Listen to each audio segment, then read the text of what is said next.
Welcome back to organizational conflict. Some of you have studied theories of conflict with me, and others have used my Holding These Truths workbook in Ethics of NCRP.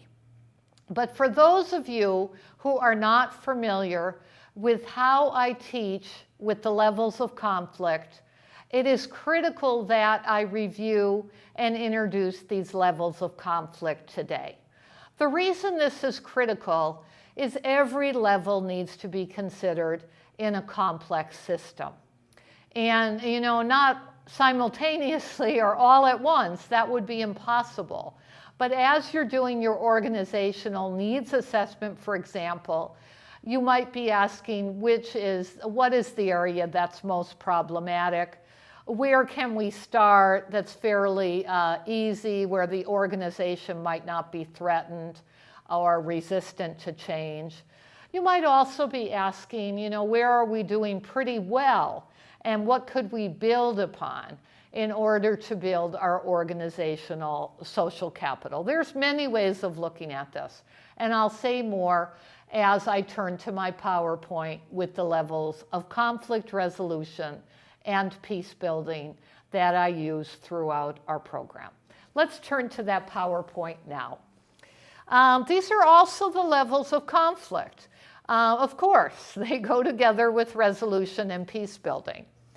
Now, the first one at the very top is international. And no, we are not going to be worried about that very complex, problematic level. But if you were in my international conflict resolution course, you would also need to consider all the levels of conflict and resolution beneath this level. And the very bottom foundational level is each of us and what lies within us, the interpersonal level. And if you think of your organization and all its stakeholders, this is a very critical level to consider. If there's some kind of cross-cultural conflict, misunderstanding, prejudice, gender discrimination, a lot of the work that needs to be done is at the intrapersonal level with education, consciousness raising. People will say to me, especially my undergraduate students, we must all build peace within before we can start helping the world build peace. And I would agree to some degree. This is the level of each of our spiritual lives, our inner lives. And in my experience, I have introduced intuitive radar as an important asset with organizational work. I would say my intuitive intelligence has been critically important as I have worked with people from 80-some countries and many more cultures around the world and within the United States. And I've written a chapter in trying to answer my students' questions about how to develop intuitive intelligence. I frankly am still asking that question myself. As I mentioned to you in an earlier lecture, being born in the Myers-Briggs, typology based on Carl Jung's work as a strong intuitive, it's possible that we need to be born this way, to have this gift in order to do certain things. I don't believe all organizational work requires intuitive radar. I think it requires a wide variety of assets, gifts, and skills. But as you're working with people, and as you've been in NCRP, much of what we do is about raising self-awareness, building trust, not only between various people, but trust within one's own leadership, for example, one's own capacity to face conflict and resolve it. So this is a critically important level. And I really welcome your thoughts and dialogue with me and each other about intuitive intelligence and spiritual life. Let me give you one example of my intuitive intelligence when I had my full-time conflict resolution consulting practice in Boulder, Colorado many years ago. I was part of a consulting team, 3 other women, highly qualified women. A good friend of mine had her MBA from Stanford, and one of the other women, like me, was a lawyer mediator who had worked with the oil and gas industry. And then our 4th member was a psychologist. So it was a nice multidisciplinary team. And as we were confidentially, privately interviewing organizational stakeholders, I often intuitively knew what a person was trying to say. And that drove my consulting team members crazy, because I wasn't just relying on what the person was saying at the substantive level, what they were explicitly saying. I was empathetically listening and intuitively having insight.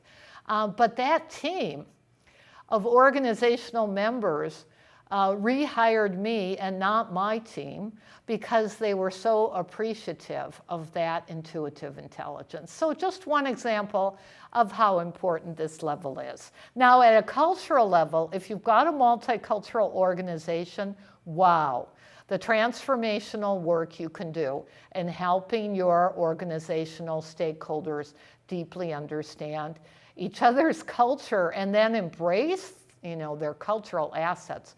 That is, limitless, very exciting.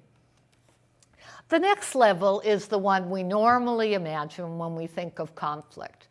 The interpersonal between, 1 or 2 people, maybe 3 or 4, person-to-person level. And certainly there's a lot of room with organizational NCRP to, for example, mediate between conflicting parties, facilitate dialogue between, various groups and teams, all sorts of person-to-person possibility.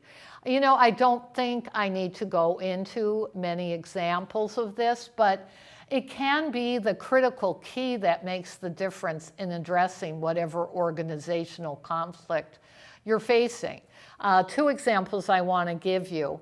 One, when I was asked to oversee a treatment team for juvenile offenders many years ago, teaching all of the child care staff, the teachers, everybody who worked with these young people, basic mediation skills, careful, in-depth, insightful listening, and creative problem solving was critical to reducing the daily violence and acting out of these young people.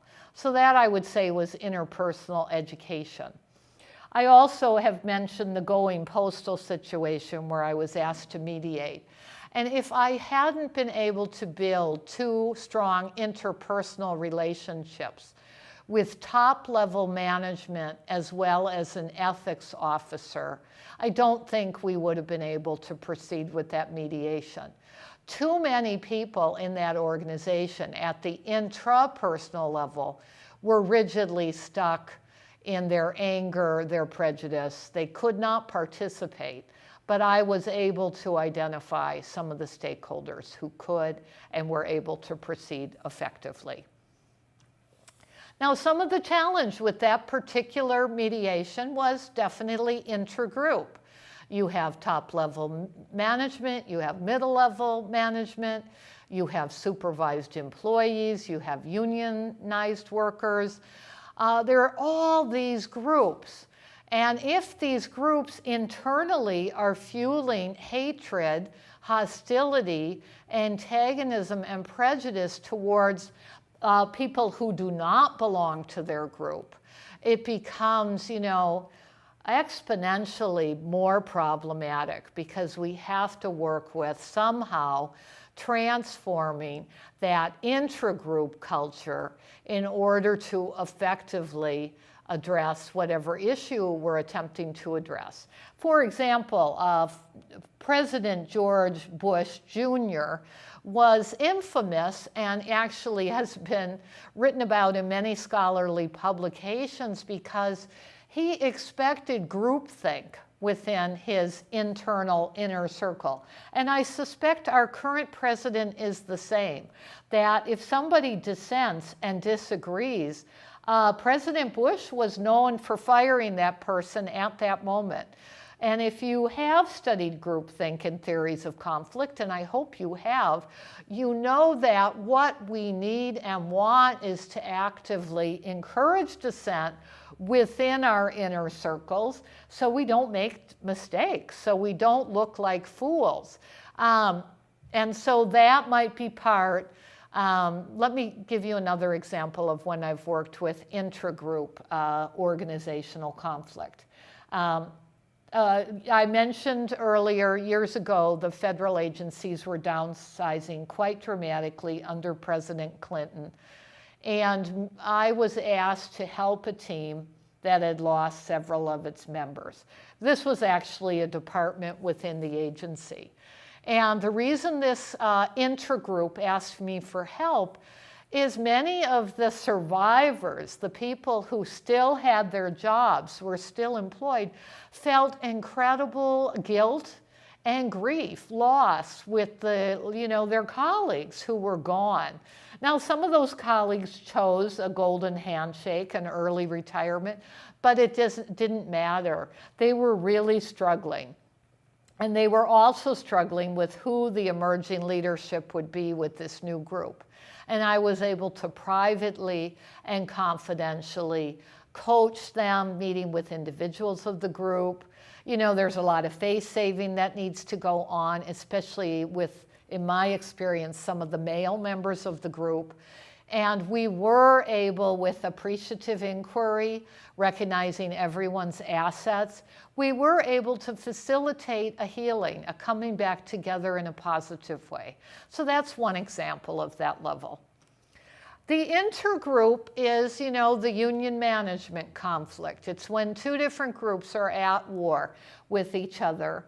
And actually, when I was hired as a mediator, with this potential going postal situation, it was the union that hired me because they were very much afraid that one of their members was actually going to hurt somebody.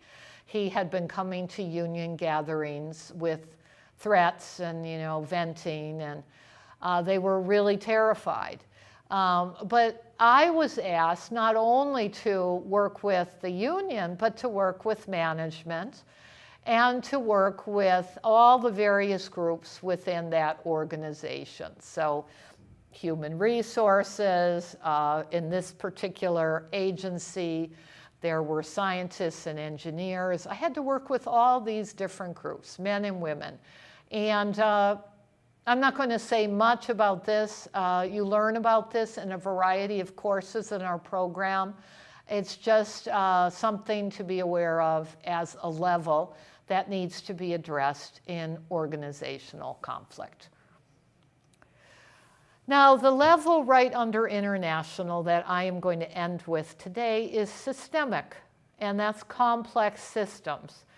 And you do study some of the theories, some of the methods of working with complex systems, particularly if you've taken the course in conflict resolution systems design with Dr. Jarrett, or as you are reading the required text in this course. There is so much you can study to help you with the complexities of systems analysis and systems change. We can only start to introduce some of the possible tools in NCRP. Some of you may go on to get PhDs in organizational development and change, where you will be able to study more and actually do your own cutting-edge research, because this is a discipline that is constantly evolving. I think I don't want to overwhelm you with possibilities. I think just introducing these levels to you today is enough for you to start to use these levels as you do your organizational research, as you do your projects for this course. I often stay in touch with our graduates forever after graduation. I have attended wedding celebrations and new babies and the whole thing, but most importantly, I'm available, depending on what your career path is, to sort of help fill in some of the blanks with professional associations. I used to be a member when I had a full-time mediation consulting training practice. I was a member of the American Society for Training and Development, for example, a wonderful group of people doing organizational development in a wide variety of organizations who are normally in touch with the cutting edge methodology, new research, all of that. Okay, enough for this week. Have a wonderful week. I look forward to joining you on Blackboard and seeing you again soon. Take care.